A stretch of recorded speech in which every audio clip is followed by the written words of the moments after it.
Pagbati po mula sa ating Panginoon ng isang mapagpalang araw sa bawat isa po sa atin.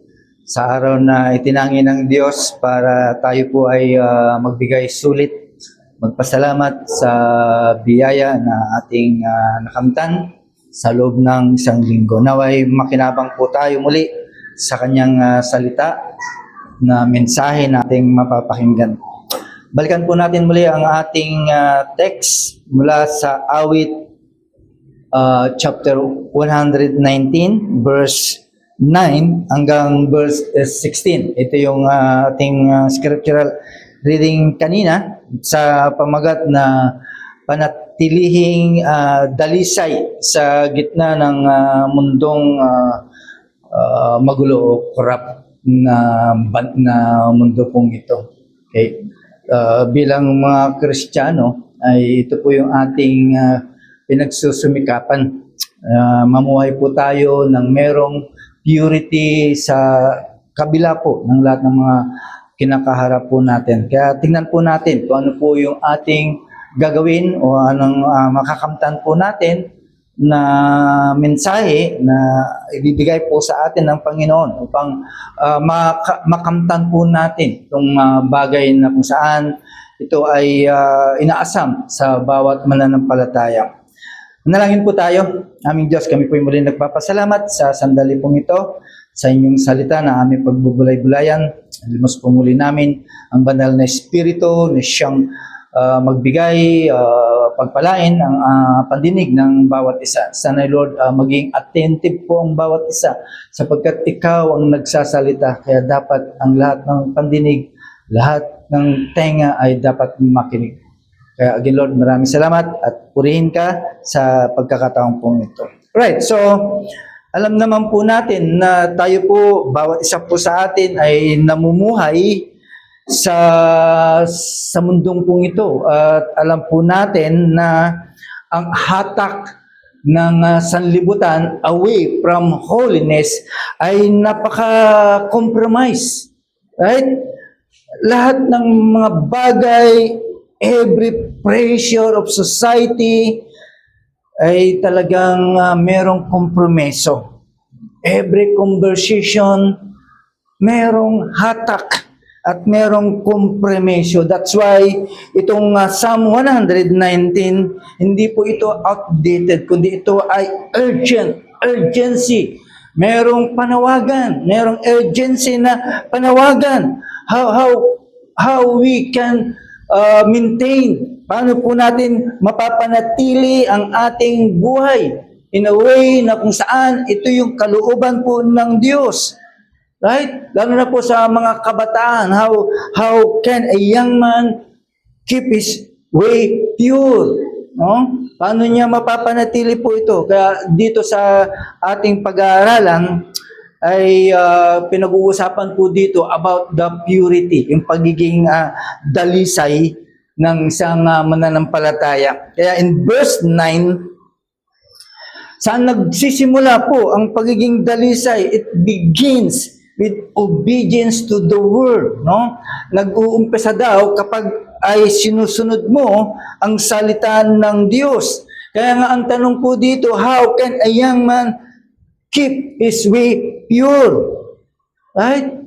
Paano? Of course, by guarding, no, according to the word.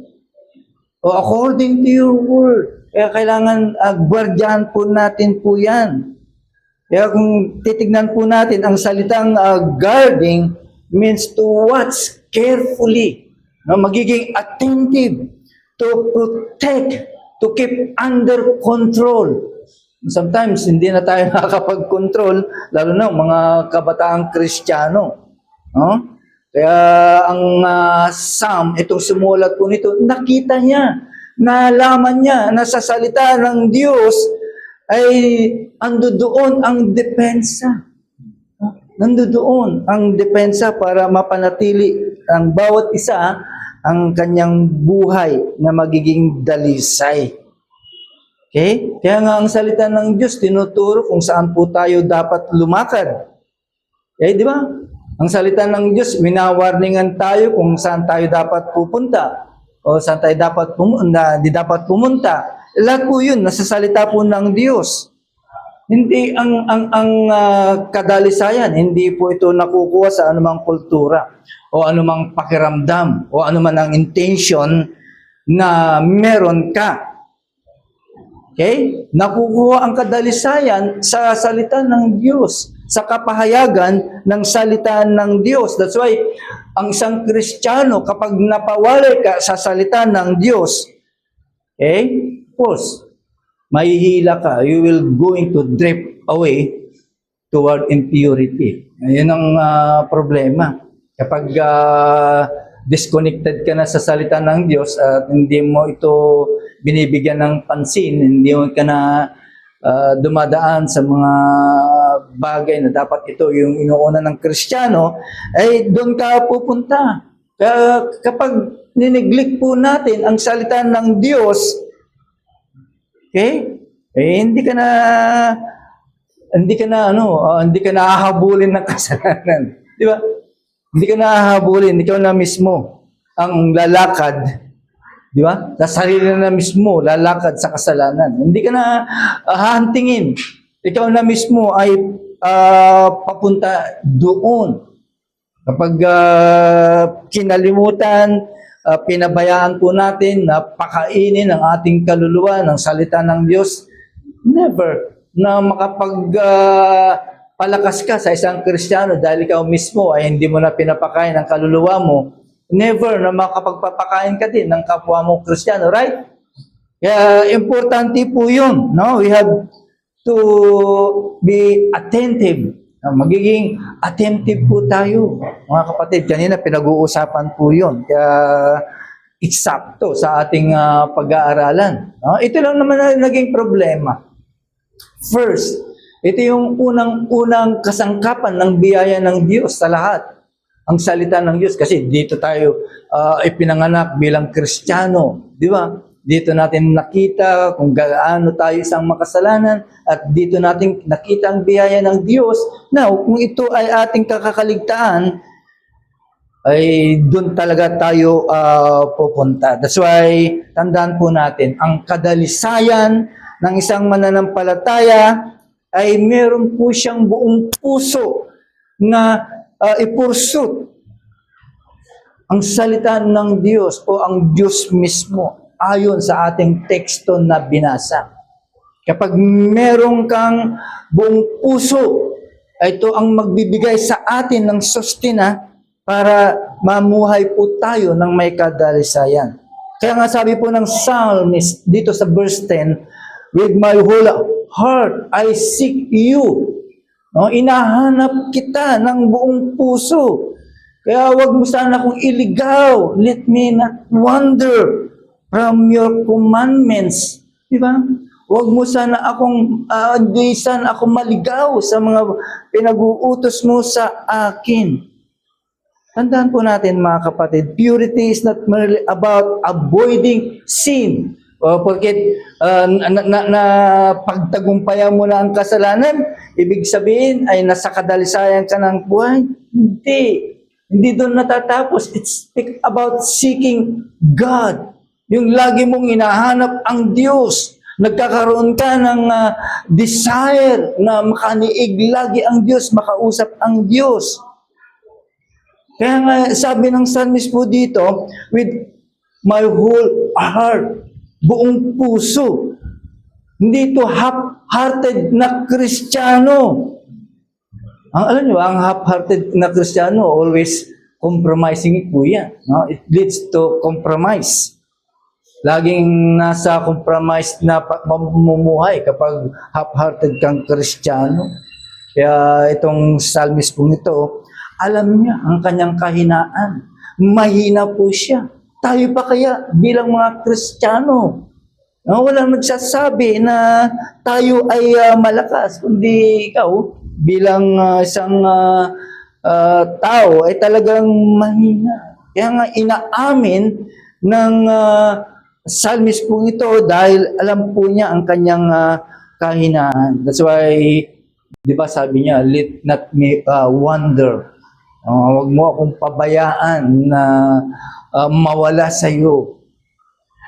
Kaya yun yung kanyang statement na siya ay ang kahinaan po niya. So, tandaan po natin mga kapatid, ibig lang sabihin, itong psalmist pong ito ay nagdidepende po siya sa biyaya at habag ng Diyos para siya ay manatili sa tamang daan. Ngayon kung lumihis ka, walang patutunguhan. Kaya nga ito nagpupumilit. Humihingi ng biyaya ng Diyos na huwag siyang gawin, huwag siyang papuntahin, o to make it wonder. Yan po yung kanyang kahilingan. Kaya nga sabi po niya sa verse 11, ito yung kasagutan, I have stored up, inipon ko ang iyong salita sa aking puso. Lahat ng mga salita mo ay inilagay ko sa puso ko. Paano kaya natin magagawa po yun? Sa panahon po natin, ang hirap maglagak sa puso dahil lahat inaagaw ng lahat ng mga pagkakataon. Okay? Kaya sa ating kapanahonan, talagang ang lakas ng hatak ng mundo para mapawalay ka sa magiging banal sa harapan ng Diyos. Yan po yan. Talagang yan po ang nangyayari. Kaya iiyak po natin sa Diyos. Okay? Na huwag mo akong pabayaan. Hayaan mo, Diyos, na ang salita mo ay may lagak ko sa aking puso. Para that I might not sin against you. Imagine yung kanyang kahilingan. Yun yung nakikita niya araw-araw. Lord, lumalakad akong Kristiyano, pero ano nangyayari sa akin? Pero gusto kong maging dalisay sa iyong harapan. Gusto kong maging tama sa iyong harapan. Hindi naman automatic yun. Di ba? Kundi meron din tayong responsibilidad. Ang responsibilidad mo is to store up. Imbak mo yung salita ng Diyos. So, paano mo i-imbak ang salita ng Diyos kung nakaligtaan na po natin ang salita ng Diyos? Hindi na natin binabasa. Naging busy na tayo sa lahat ng mga bagay. Bakit? Kasi mahalaga po ito. Ito yung defense system po natin.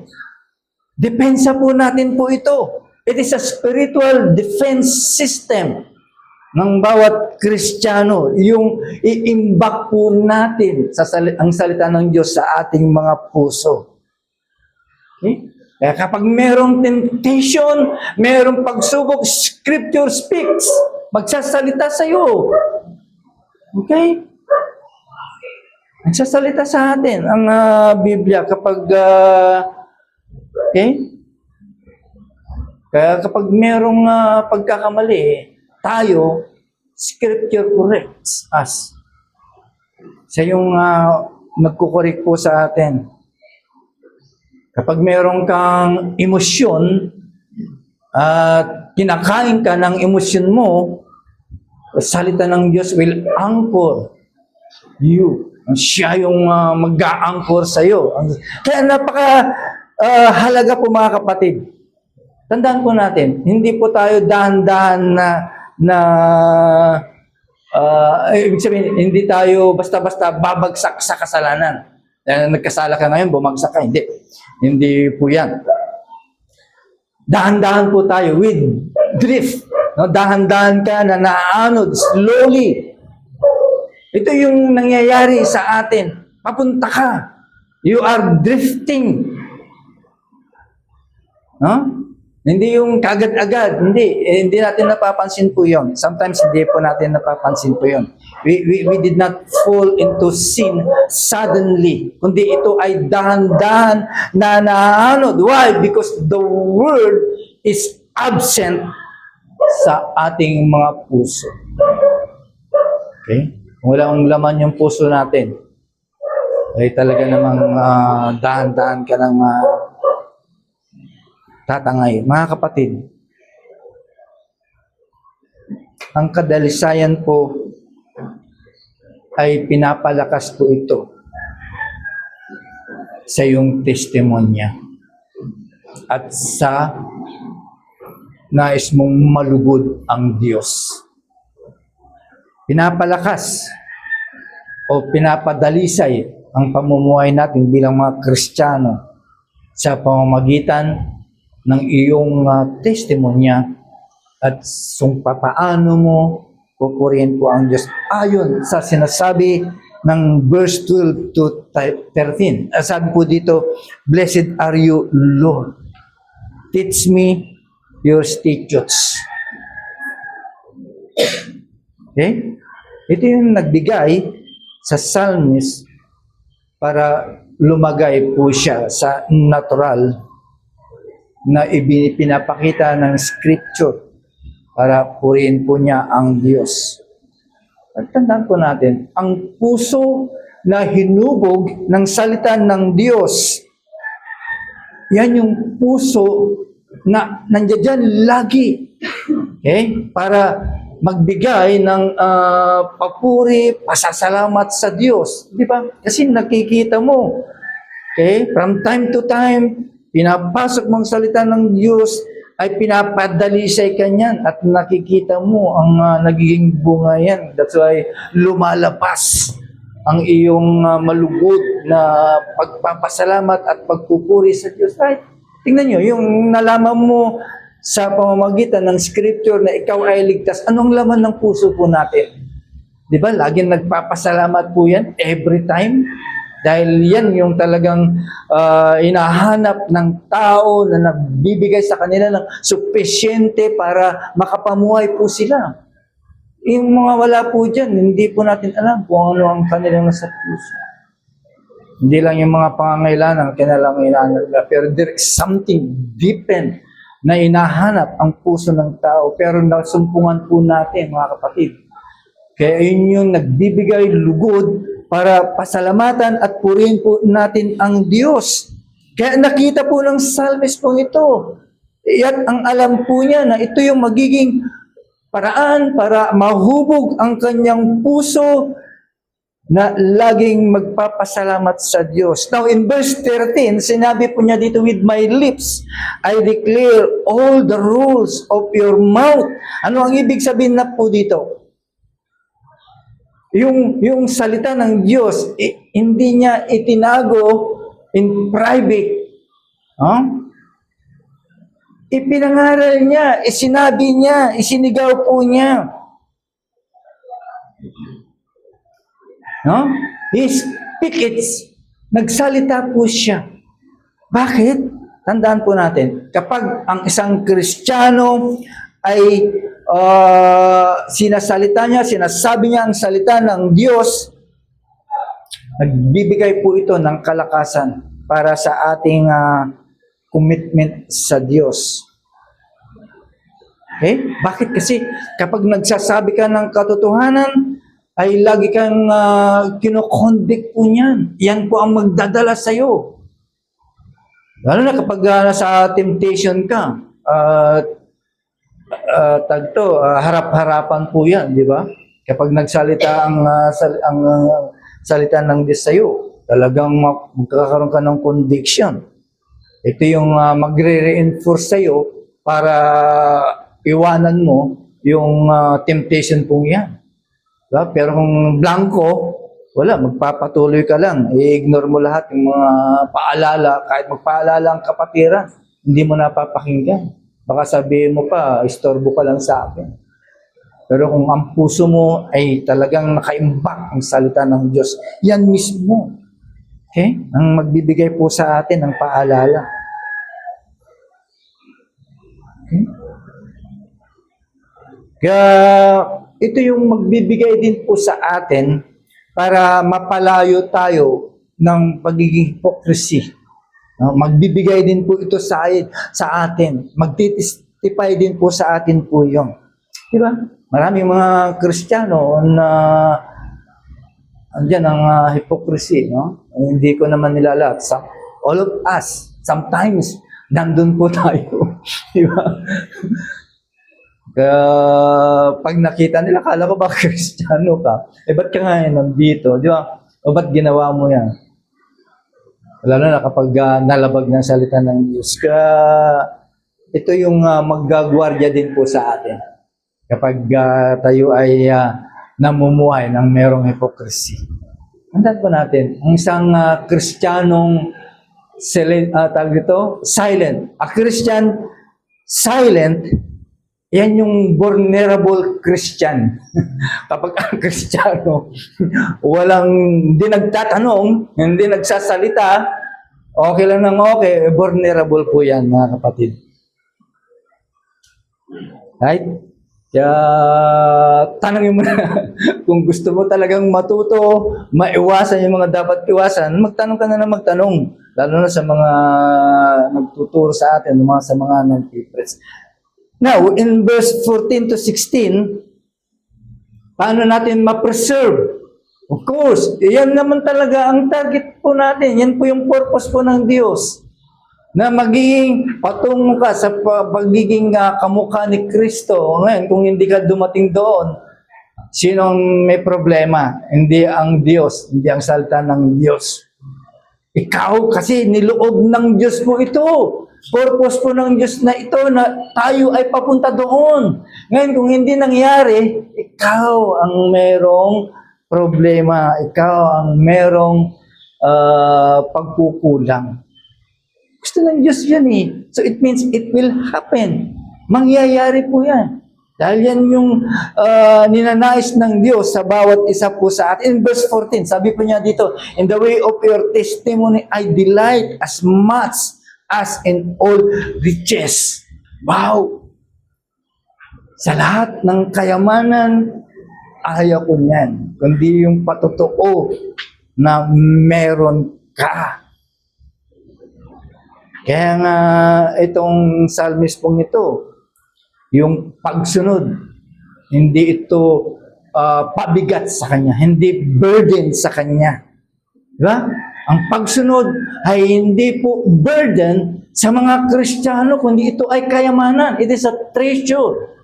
Kayamanan po ito. Once na sinunod mo ang salita ng Diyos.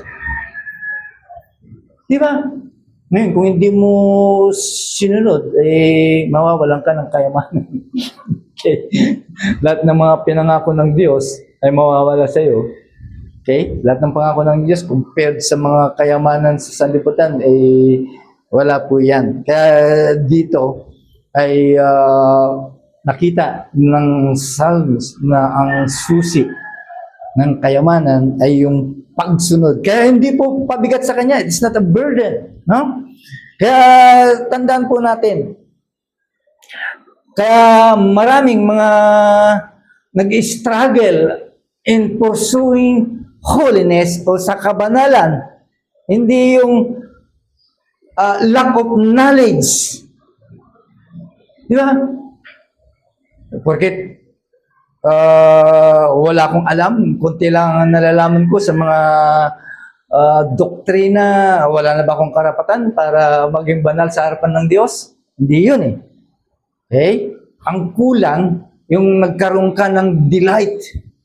Pero pag may delight ka, meron kang, what is delight is yung kasiyahan, kagalakan, nagagalak ka sa Diyos, talagang patungo ka po doon. And walang struggle na magaganap, di ba? Kasi gusto mo, yan po yung ninanais din po ng Diyos sa bawat isa po sa atin. Di ba? Sino bang Kristiyano na ayaw tumungo? Pag in-ignore mo yan, may problema ka.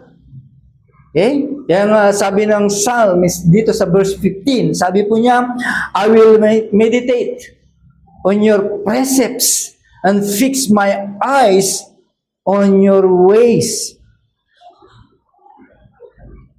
Okay? Ano ba ang pagkakaintindi po natin ng meditation? Pabilisan ba ito? Okay? Na makuha mo kagad, mabasa mo kagad ang salita ng Diyos. Hindi. Ito ay dinadahan-dahan. No? Kumbaga sa ay pagkabasa mo, iyakap mo ulit. Kasi nagustuhan mo, di ba? Pag minimeditate mo ang salita ng Diyos, titigil ka. Di ba? Kung nagbabasa ka ng Biblia, nakahiga ka, ilalagay mo sa dibdib mo, then i-meditate mo yun. No? Dahil gusto mong masipsip yung ibig sabihin po nun. Kaya dahan-dahan mo po siya, ulitin mo pa, multiple times. Di ba? para mag-register sa ating kaisipan. Okay? You meditate carefully. Di ba? Maingat na minimeditate mo yung salita ng Diyos. Okay? Paulit-ulit. It is a repeated reflection. Di ba? Nire-reflect mo sa sarili mo. Kaya nga, ang salita ng Diyos, kapag yan ang ginawa mo, tandaan po natin, yan yung huhubog sa iyo in every action, in every thoughts. Yan ang magbibigay sa iyo para mahubog. Pero sana no, alam po natin na nandito na po tayo sa ating kinalalagyan dahil marami na talagang bagay na ayaw ng kaaway na talagang mapunta ka dun, kaya pilit tayong inihila. Pero tandaan po natin mga kapatid, sabi po ng verse 16, no? Ito yung finality ng verse 16. Sabi po niya, I will delight in your statutes. I will not forget your word. Bakit napakahalaga po nito? Kasi pag ito ay ating kinalimutan, ang salita ng Diyos, ibig lang sabihin, kinakalimutan mo rin yung mga pamamaraan ng Diyos. Kaya nga maraming bumabagsak ng mga Kristiyano kahit matagal sa pagiging Kristiyano. From youth na talagang nahubog. Right? Dumating yung point na talagang kinalimutan niya na ang salita ng Diyos.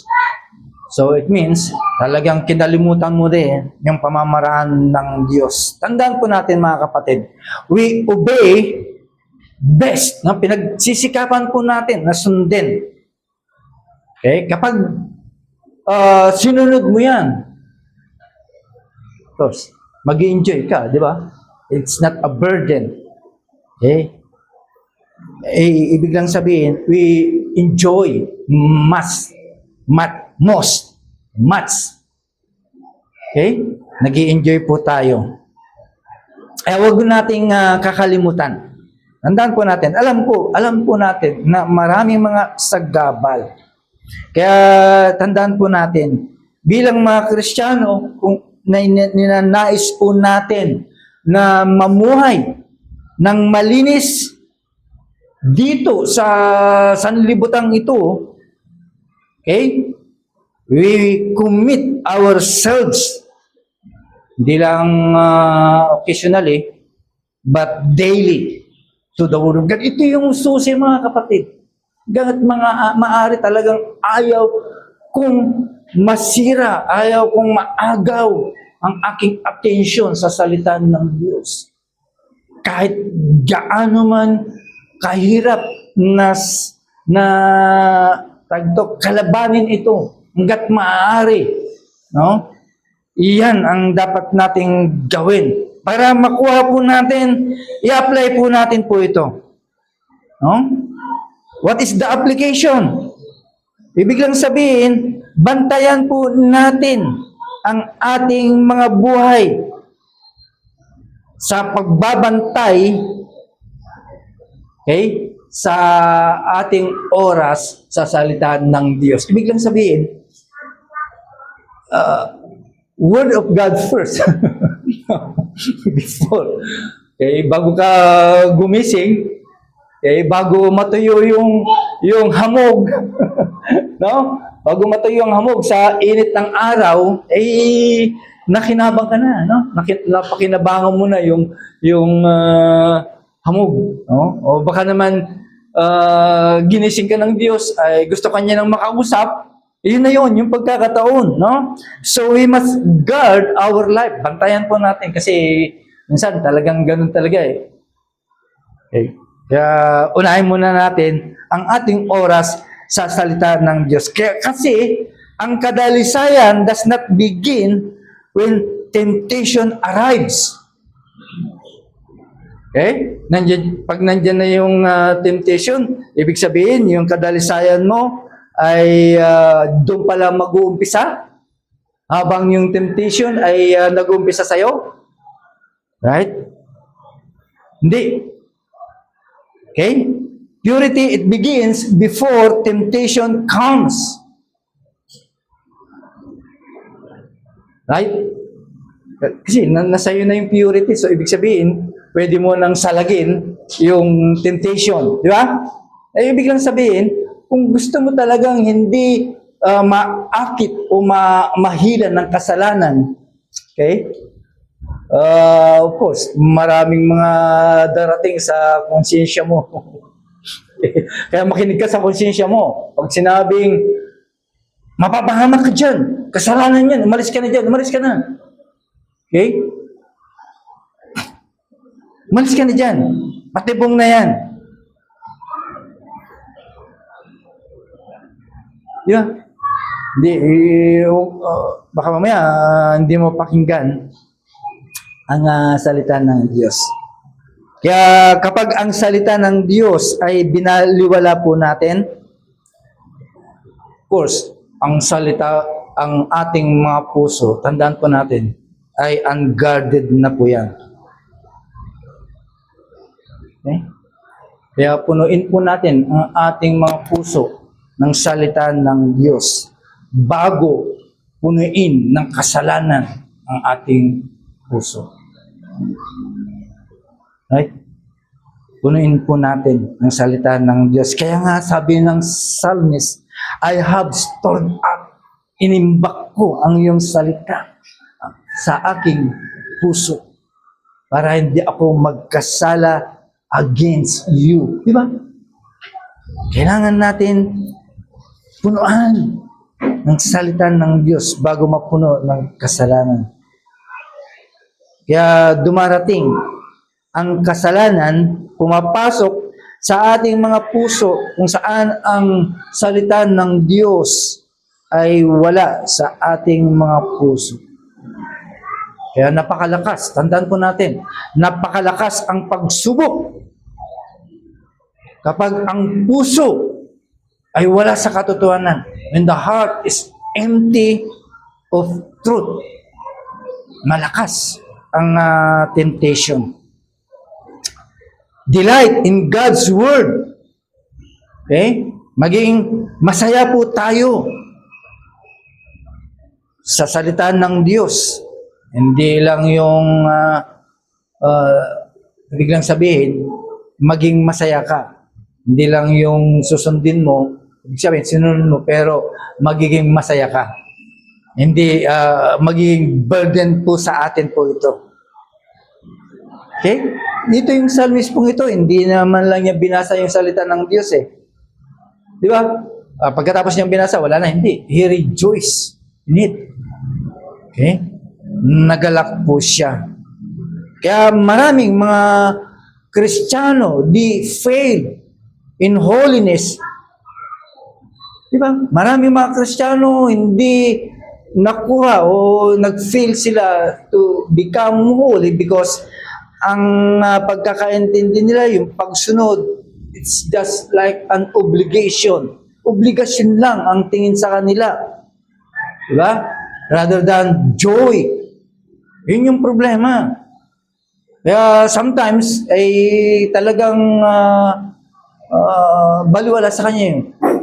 Dahil obligasyon lang. Kasi pag obligasyon lang, at least nasunod ko na Lord yung gusto mo obligasyon ko yon, pero hindi niya naranasan yung kagalakan ng pagsunod. Diba?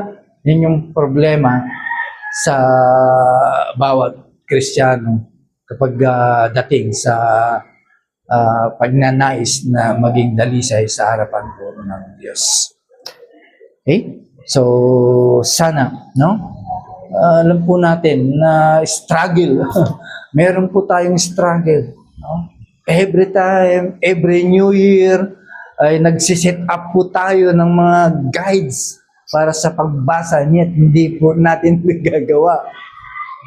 Pag hindi natin nasunod, total, hindi ko nasunod, titigil na. Di ba? Ayan yan po yun nangyayari. Sana sana ay muli po nating balikan na ang salita ng Diyos, it is a treasure para sa atin. Manalangin po tayo. Maraming salamat po muli, O Diyos, sa aming natunghayan na mensahe from your word na nagbigay po sa amin muli para balikan at maging masunurin po kami sa salita mo sapagkat kayamanan po ito. That's why inihingi po namin, Lord, na tulungan niyo po kami na ma-imbak ang iyong salita sa aming mga puso, na hindi magkaroon ng spasyo ng kasalanan. Hindi ito mapalitan ng anumang bagay na gawa ng sanlibutan. Kaya tulungan niyo po kami na i-imbak namin lahat ang katotohanan. Mga pangako na dapat po naming tanganan sa iyo. Lahat ng mga prinsipyo nito, O Diyos, na dapat po naming hugutin sa inyong salita ay maimbak po namin, Panginoon. Kaya tulungan niyo po kami, Panginoon, sa paghahangad na magiging dalisay ang aming mga buhay bilang mga mananampalataya, bilang mga anak. Kaya maraming salamat po, Panginoon. Ito po aming dalangin sa pangalan po ng aming Panginoon Kristo. Amen.